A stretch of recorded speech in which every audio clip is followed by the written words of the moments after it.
I'm Alina Wang and welcome to Discovering China.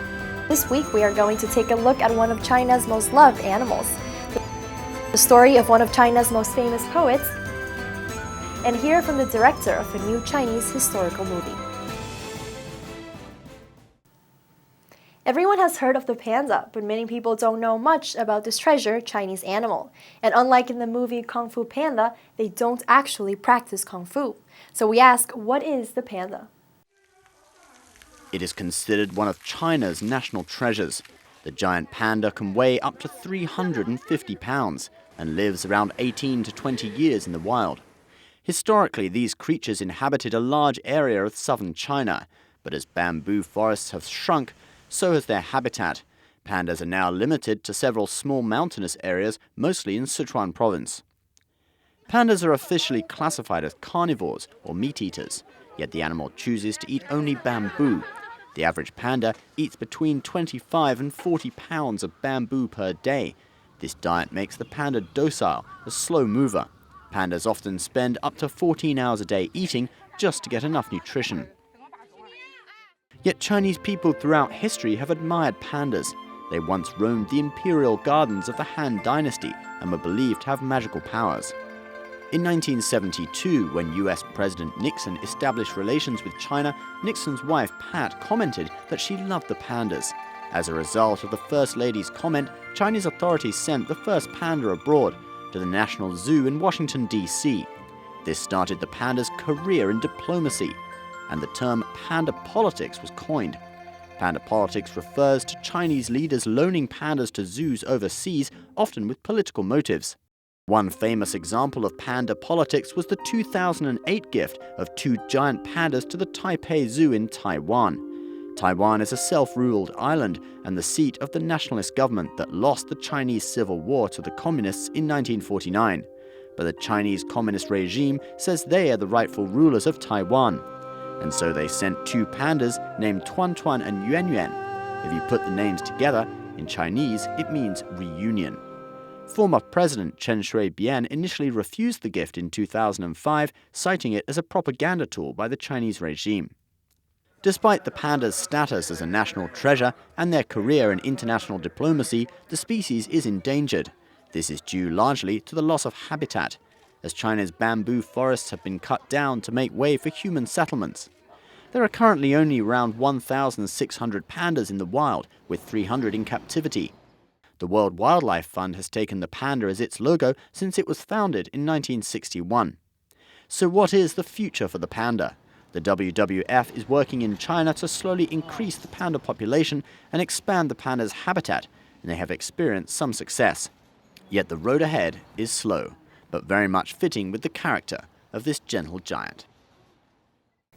The Northern Song Dynasty was a turbulent time for China, and eventually the empire lost the war to tribes from the north and retreated south.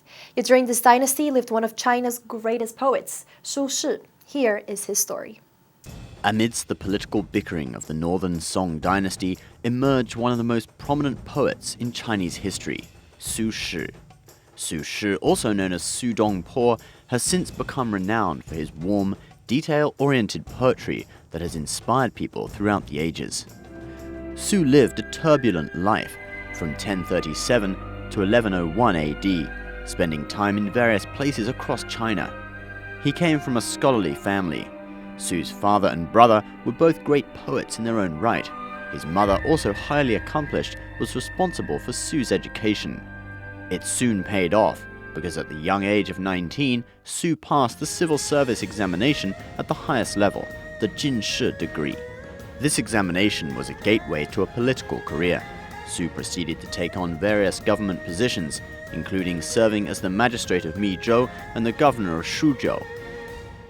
This involvement in politics led to some trouble. Because of a massive budget deficit and inflation at that time, the emperor of the Song Dynasty, Emperor Shenzong, reached out to Wang Anshi, an economist and statesman, to devise reform strategies. Su opposed Anshi's reform plans, even openly criticizing them in his poems. As Anshi's political faction gained power in the government, Su was banished to the far-off land of Hubei under allegations of slandering the emperor. There he lived on a farm named Dongpo. hence his pseudonym Su Dongpo. Though he became increasingly upset with his prolonged exile, he grew to love the land of Hubei and spent most of his time writing poetry. Su was able to return to office several years later, though only temporarily. He was banished a second time to the southern island of Hainan. He died at the age of 64 on the journey back from his second exile. Some of Su's best works came during Su's periods of exile. One of his most prominent poems was about the historic Battle of the Red Cliff when he visited it on his travels. In it he describes the battle scene with vividness and clarity. Known as the Red Cliff of Zhou of the Three Kingdoms, with piled-up rocks that stabbed the sky and waves to shake them thunderously, churning the frothy mass to mounds of snow. It's like a masterpiece in paint. Su also pioneered the haofeng, or bold and unconstrained poetic style. With this style, Su uses powerful words of description in a less structured form. A classic example is his Shui Diao Ge Tou. People have sorrow or joy, be near or far apart. The moon may be dim or bright, round or crescent-shaped. This imperfection has been going on since the beginning of time. May we all be blessed with longevity, though 1,000 miles apart. We are still able to share the beauty of the moon together. This poem echoes the fact that people are all brought together by a sense of commonality. In Chinese culture, Su's poems have brought people from different places and even different times together. His poems can still be heard echoing in the halls of Chinese schools and quoted in the works of Chinese scholars. Su's name was even given to a popular Chinese dish, dongpo rou. Though his later life ended up being marred by banishment and exile, Su's works always exuded a spirit of confidence and positivity. These poems have instilled inspiration in the hearts of Chinese people and serve as a reminder that even during the hardest times, there is always room for hope.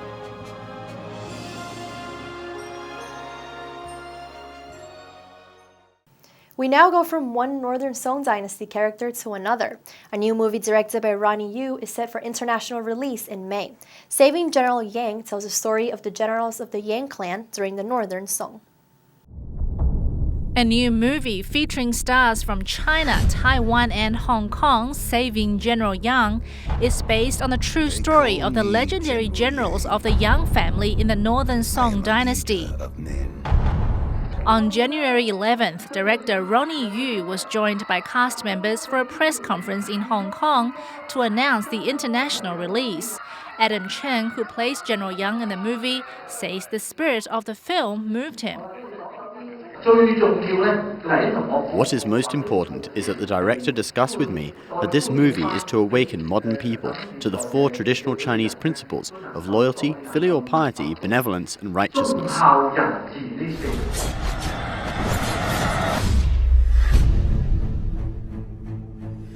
Director Ronnie Yu says he hopes that through the movie he can allow modern people to understand the virtues of the ancients and contemplate on their lives.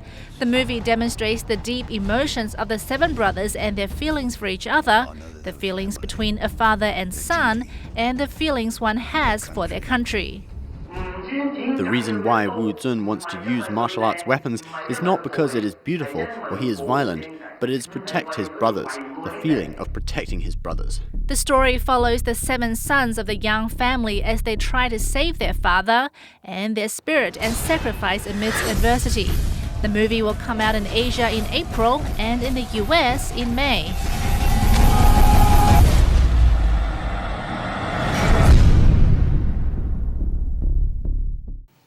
Thanks for watching Discovering China. Don't forget you can subscribe on YouTube and watch our show on Roku. We will see you next week.